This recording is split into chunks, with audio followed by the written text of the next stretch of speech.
All right, and we're live. The timer kind of cuts off very abruptly, but we are live. I'm excited. This is the second live I've done tonight, which is fun.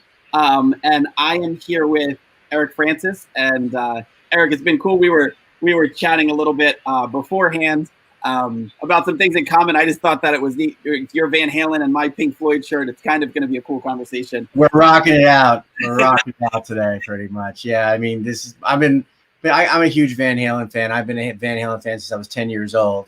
That was back in 1980 when I started listening, so now you know my age. But I'm just really broken up about the loss of him, man. I mean, that's really such a loss. But, I mean, you're rocking the Pink Floyd. I mean, that right there. I mean, the minute you show me I got Pink Floyd, we knew we had that kind of symbiotic bond there. You know what I'm saying? Exactly.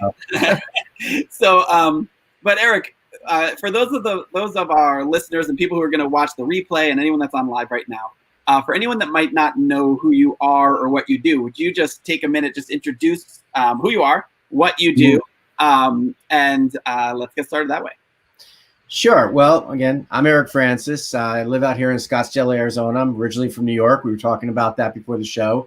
I've been an educator for over 20 years. Gosh, now actually it's over 25 years. I have to say that. So now I have to still do my presentation. I go, I've been an educator for a number of years. So, wow, it's like 25 years. It's an amazing thing. So I've been a classroom teacher, mostly in middle school and high school. Been a site administrator. That was an interesting experience. I'm going to probably hopefully write a book about that, about how that was, again, I like to say is an interesting experience.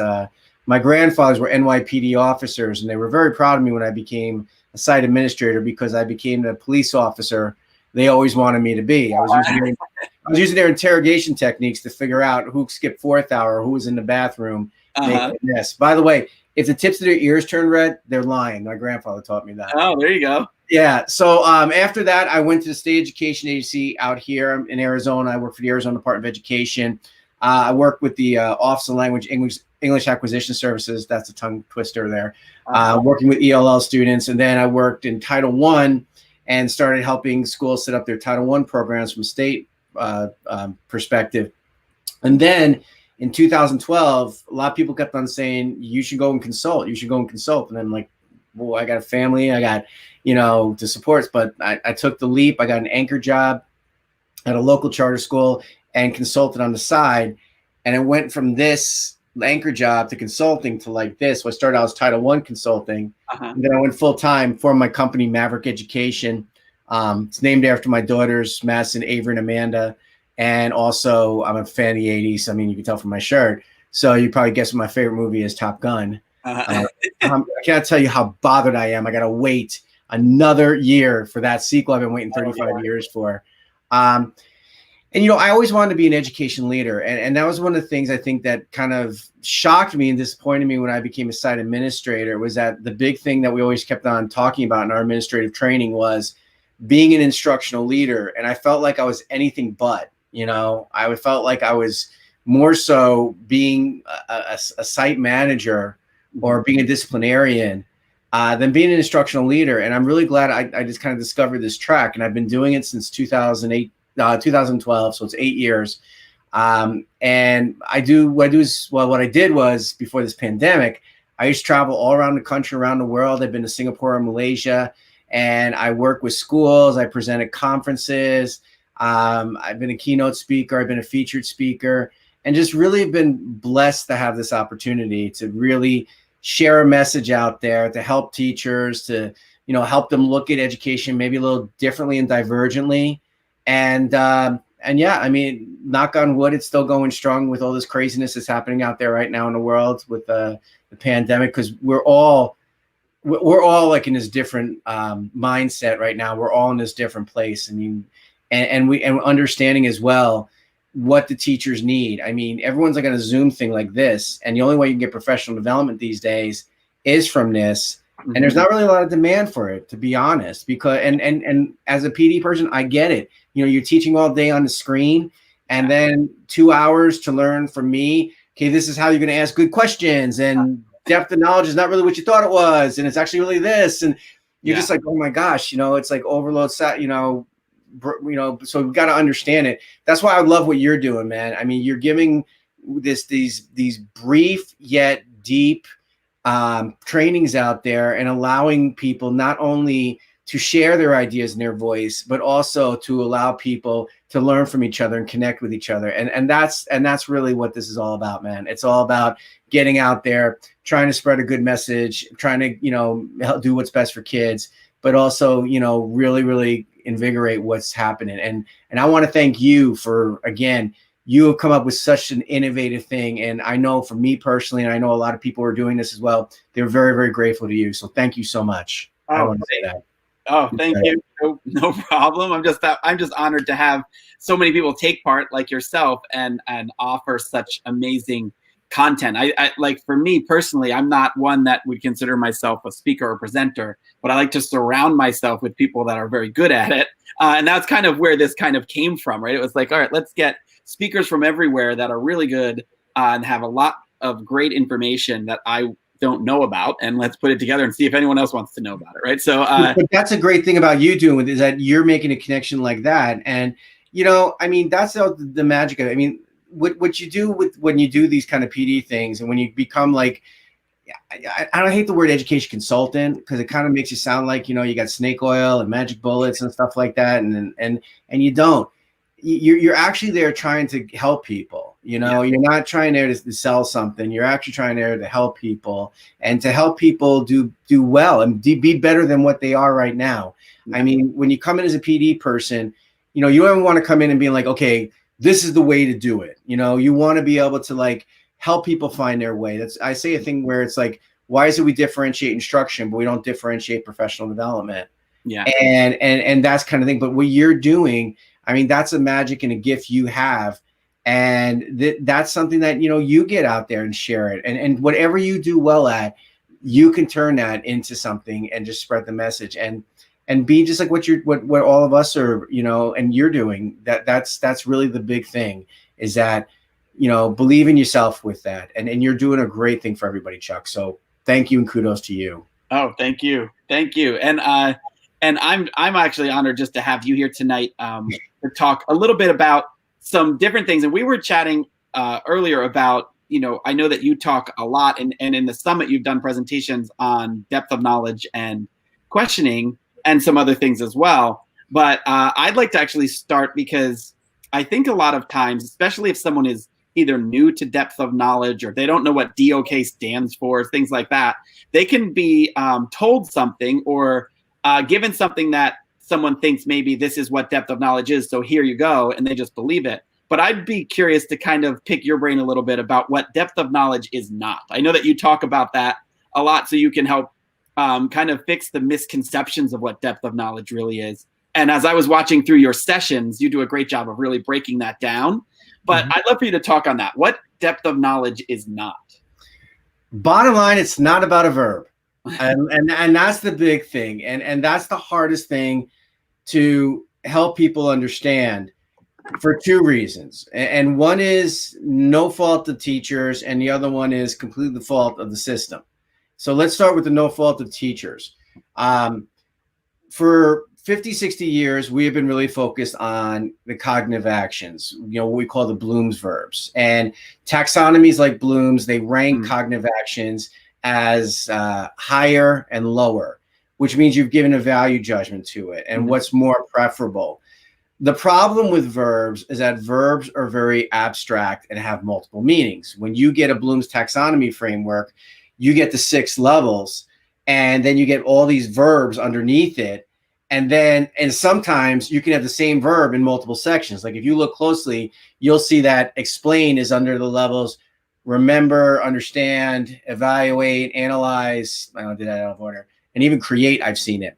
So what exactly and how deeply are students expected to explain when they have that objective? Okay.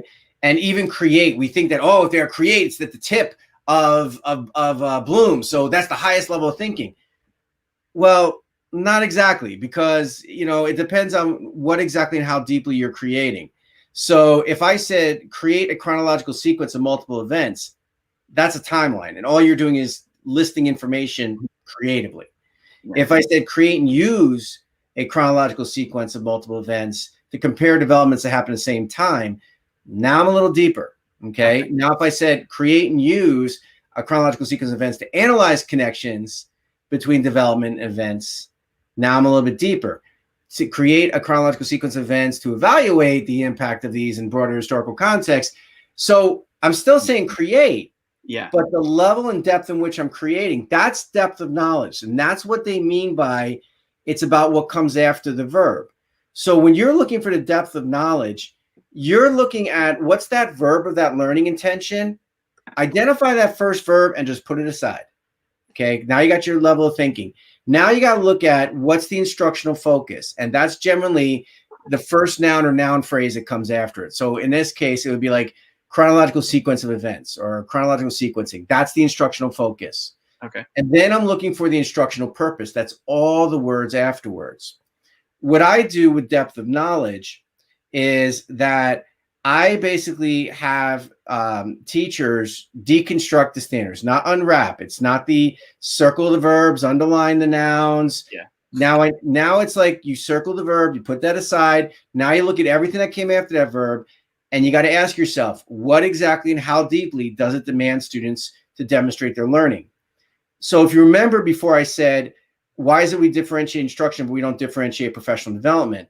Mm-hmm. And to really understand depth of knowledge is to understand how you look at standards and activities and tasks or assessment items. So if you're more of a task person, then you may see it this way. So I came up with what I call DOK tasks. Mm-hmm. So you either, for DOK 1, it's just the facts or just do it. For DOK 2, it's specify and explain, show and share or summarize, give examples and non-examples. Trying to think off the top of my head what I have. Actually, I have my book right over here. I should look at it. But DOK 3, it's more like inquire, investigate, confirm, consider, critique, and delve deeper. And DOK 4 is about go deep within a subject area, go across text and topics, go across curriculum, go beyond the classroom. So that's the task. Mm-hmm.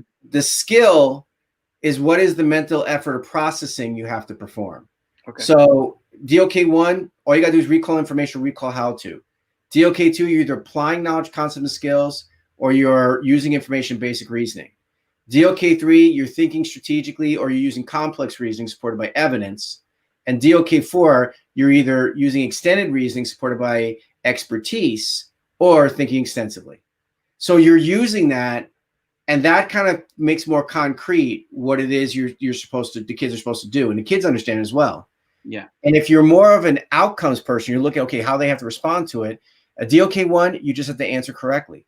A DOK 2, you have to establish and explain with examples. With DOK 3, you have to examine and explain with evidence. So I could always do a DOK 3. If I said to you, if I gave you the answer and said to you, why am I correct or incorrect? That's a DOK 3. Okay. And a DOK 4, you have to explore and explain with examples and evidence.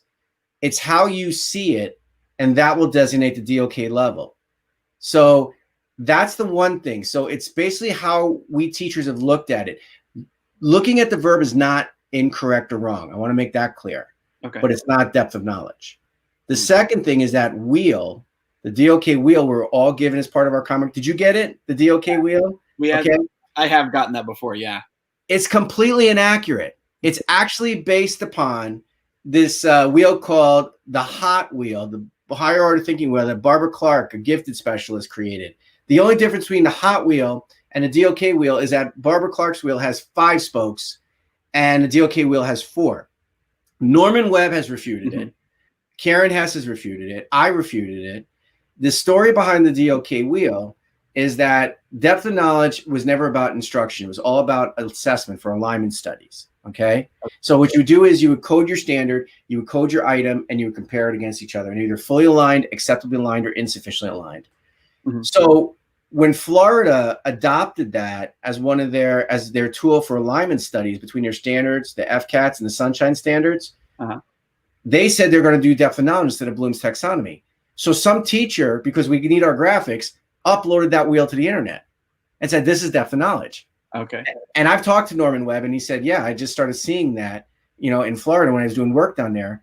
When we all went Common Core, what happened is that they said, because Florida was very much behind the Common Core, they said these standards will challenge students to demonstrate higher levels of thinking as categorized by Bloom's, and understand and use depth of knowledge as designated by Webb's DOK levels. So everyone knew what Bloom's was, and we've seen all our pyramids and everything or something like that. No one knew what DOK was. So there was a state that was behind a lot of the Common Core training documents because the Fed said, don't everyone create their own independent trainings. If somebody creates training, share it. So there was a state that was really a driver behind it. I will not say what state it is, but it's some place that you might know pretty well and is close to you. If people Chuck, you know what state is just north of him. They made those trainings. They did a Google search. They said, is there a graphic out there? They found the DOK wheel. They made that poster. They made the video and said, this is depth of knowledge. And then everybody got trained on that, and everybody was trained on it incorrectly. Wow. Yeah. So it's like the biggest piece of alternative facts that's out there. Yeah. And it's part of training almost, so that can be dangerous. Right. And so now a lot of what I've been doing, a lot of what you see I'm doing out there is not only trying to get the message that depth of knowledge, we've been trained on it incorrectly by no fault of our own. But what I kind of did with it, I call what I do with DOK 3.0. I'm going to say first, I didn't invent depth of knowledge. I'll be the first to admit that. Norman Webb created it. Karen Hess took it to the next step with cognitive rigor, okay, with the Hess matrix. So what I say about it is that Norman Webb designed this for alignment studies. Karen Hess did it as a measure of cognitive rigor. What I've done with it is I've turned into a model and method of teaching and learning. And like I did presented with your training there, I turned it into a multi-tiered system of support. So the kind of concept about teaching and learning with depth of knowledge is you should start at the standard. Teaching and learning for depth of knowledge starts at the standard. And that's where it begins. And basically, you always are looking at that like a finish line. Like if you're a racer in a car, if you're running or you're a horse racer, they always know where the finish line is. We need then to tier the instruction to where the students are so they can get to that, what I call that DOK bar. So if they can demonstrate their learning at the level, then we need to tier it to the next level.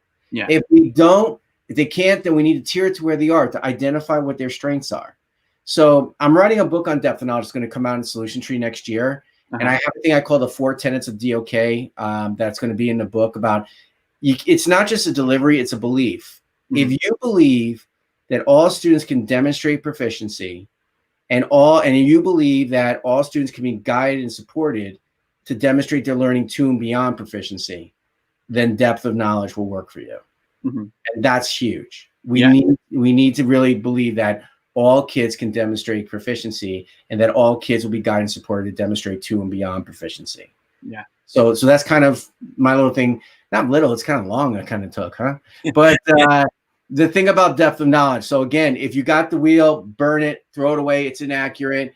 I recommend go checking out the DOK blocks I created. I created as 4 different blocks, not taxonomy. It's a descriptor, not a measure. And that's kind of in a nutshell what depth of knowledge is. Yeah, and I love how you explain it. Obviously, I think if people really want to dive into it, to definitely check out your sessions and all the stuff that you go deeper into it, because obviously there's a lot more involved in how it can be broken down. But I find it very fascinating though about the whole wheel concept, because that wheel really has been. I mean, I've seen it passed around even now, right? People look at it and they're like, okay, here's, base your depth of knowledge on this wheel, right? Like that's what you're doing. And if you want it's fascinating to history behind it. If you want to teach for higher order thinking, it's a great resource. It's not depth of knowledge. Okay. So what I want you guys to think about with that wheel is that you're playing hockey with a baseball bat. Okay. You still got to hit something, but you're not doing it with the right tool. So if you've been wondering, how come I haven't been hitting into the goal where I'm playing hockey? It's because you were given a baseball bat to play hockey, and that just doesn't work. Okay. So that's why I say, look into it and try to make it something that will work for you. But again, it's a belief that you have to believe that all your students, doesn't matter who they are, doesn't matter what they are labeled as or categorized as, unfortunately, with the label that we have out there, doesn't matter where they are in their learning, when it happens, that all students will be able to demonstrate to and beyond proficiency. That's the big philosophy behind it. Cool. So I think what I want to move from that then is to what you also talk about in the summit itself, which is questioning, right? So and kind of what that is not, I guess, in a way. So I'm here to refute everything, basically. Yeah, exactly. Yeah, I'd love to hear your thoughts on that, because we were talking briefly about it before we came on, but I think it's an interesting concept because we all, as teachers, use questioning strategies, right? And we may go about it based on what we learned in college, or we maybe go about it based on what we learned in a professional development training somewhere, or just what we think works, right? But I'd love to know your thought on that and what questioning is not, and kind of how to break that down a little bit to kind of for our second point tonight. You know, Chuck, I would say more so teachers use inquiry than actually questioning. Okay. And there's nothing wrong with that. Yeah. Okay? And I see a lot of times questioning and inquiry are referred to as very synonymous, and they're not. You know, kind of like depth of knowledge. It's not demand and difficulty. You're not synonymous. You know, questioning and inquiry are not synonymous. What I say is that inquiry is the experience and the mindset. Okay. That when you experience inquiry, I could basically tell you to go and research something and go investigate something, go do something, and I engage you in inquiry. Okay. Even though I didn't ask any questions, with the hope that you're going to go and ask questions. Okay. It's also a mindset. Inquiry is a mindset where basically everything you see, you got to question. Let's give an example for COVID-19, for the pandemic here. First thing that hits, and a person who has an inquiring mind is that's kind of what I talked about in my training, inquiring minds. That's going to be the sequel to Now That's a Good Question. Okay. Eventually. Yeah. So it's kind of feeling like the Guns N' Roses album that was supposed to come out, years later. But same with the DOK book. But inquiry is when you see, I saw that thing about COVID, and I'm a questioner. Okay. So when that thing happened, I'm starting to think about, okay, well, how did other societies and other cultures and other time periods handle pandemics? So then I look up, I go, okay, what's the difference between a pandemic and an epidemic? Okay, so I'm asking questions. Okay. It's not as easy as everybody thinks. Yeah. And again, it's also how it's presented. In fact, I just wrote a thing, I'm writing right now in my DOK book about how to ask and address good questions for depth of knowledge. Okay. I see a lot of examples where people say, explain why, blah, blah, blah, blah, or compare and contrast. That's not a question. Okay. That's a directive. Yeah. Okay. Yeah. If you can sound like Arlie Emery in Full Metal Jacket, or as the little green plastic soldier in Toy Story, when you're talking to your students, you're not questioning. Okay. Okay. So if you see that and you see that in your mindset and you like, explain why pandemics happen, that is Arlie Emery. Okay. If you're there going, so why do pandemics happen? What causes pandemics?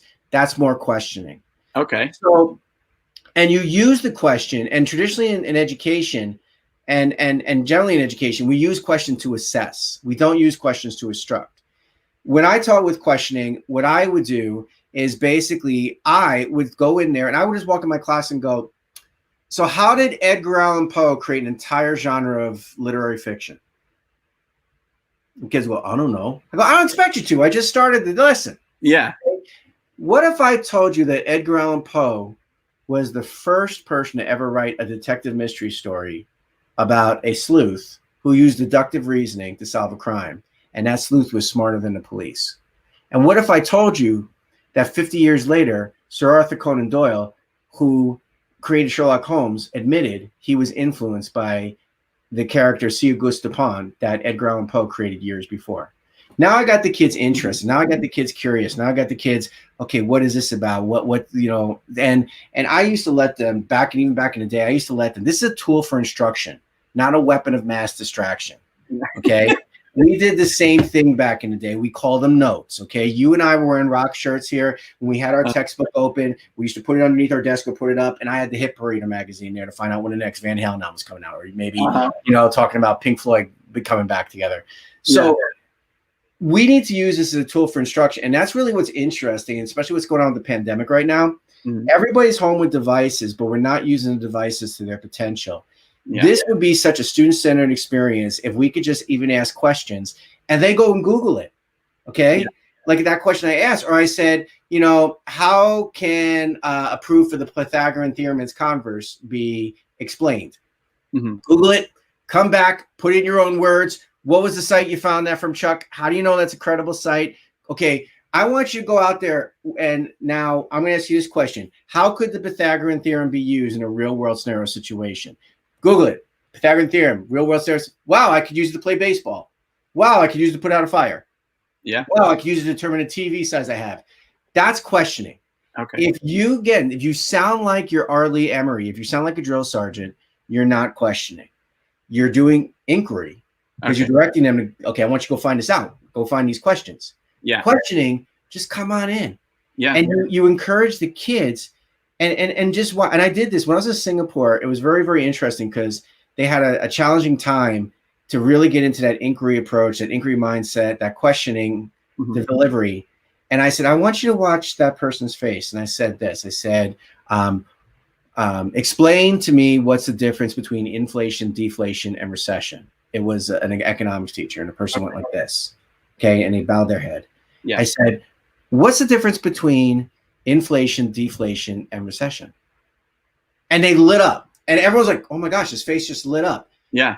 You will get that. And you also have to assure your students it's not about the answer.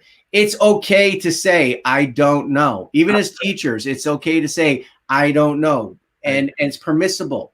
And we shouldn't squash that. Okay. Yeah. And the way we do is, I don't expect you to, because I'm expecting you to go out and get this information. Answers come free. Okay. What we need to teach the kids to understand is, why is that the answer? How did you get the answer? What else could you do to get the answer?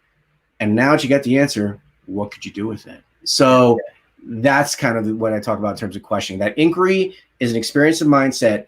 Questioning is what you use to foster and promote that. Awesome. And I love how you broke that down, because I tend to do that sometimes when I start my class, similar to what you were saying with the Sherlock Holmes and Poe situation. And you're right. When you start a class like that, a lot of times, like the first time that I will do that to a new class, they do look at me like, well, I don't know the answer, right? And they, after a while, as the year goes on, they realize, oh, he's not necessarily looking for the answer. He doesn't expect us to know the answer. He wants us to explore this. And it does. It gets them really excited. And like you had said with that, with the person that their face lit up, because instead of giving them that directive, you essentially opened up a avenue of conversation, which gets people excited, and I think that is important.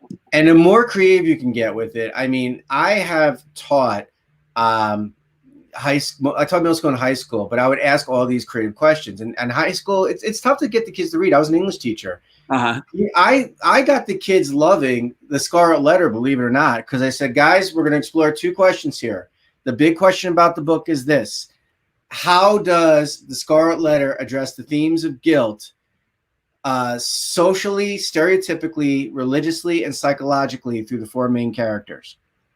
And then I said, why is the modern day Scarlet Letter TMZ?